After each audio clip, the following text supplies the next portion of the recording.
March 23. தலைப்பு தூய்மை.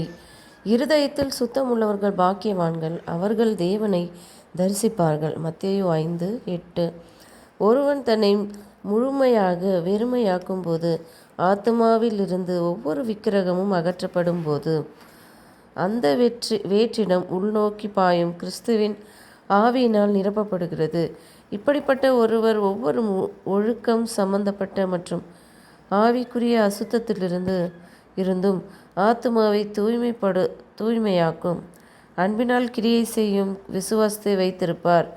தேற்றரவாளனாகிய பரிசுத்த ஆவியானவர் அவனை செல்வாக்குட்படுத்தி வழிநடத்தி ஆவிக்குரிய காரியங்களில் மகிழும்படியாக அவன் இருதயத்தின் மீது கிரியை செய்வார்.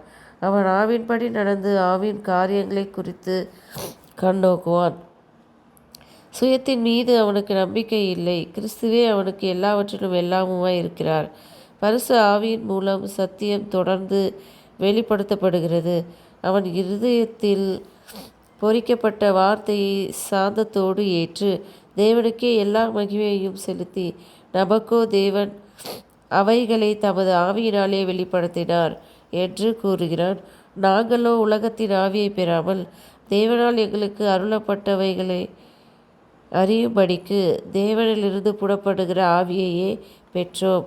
வெளிப்படுத்துகிற ஆவியானவரே நீதியின் கனிகளை பெறவும் அவனுக்குள் கிரியை செய்கிறார். கிறிஸ்து அவனுக்குள் நித்திய ஜீவ காலமாய் ஊறுகிற நீரூற்றை போல் இருக்கிறார்.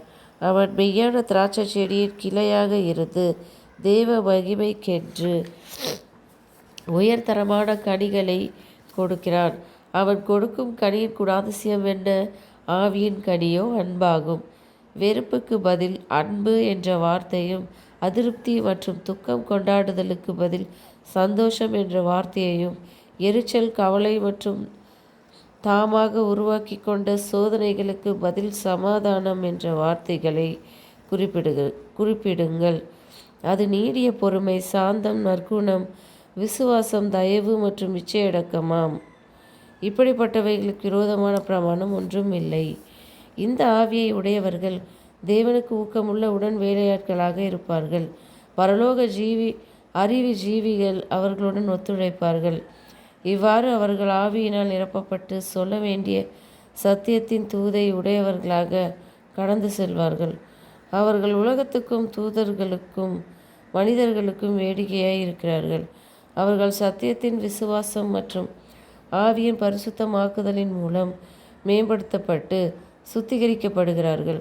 அவர்கள் ஆத்துமாக்களின் பொக்கிஷ சாலைக்குள் மரம், வைக்கோல் மற்றும் உபயோகமற்ற தண்டுகளை அல்ல, மாறாக தங்கம், வெள்ளி மற்றும் விலையேற பெற்ற கற்களை கொண்டு வந்திருக்கிறார்கள். அவர்கள் முற்றிலும் ஞானமுள்ள வார்த்தைகளை பேசுவார்கள்.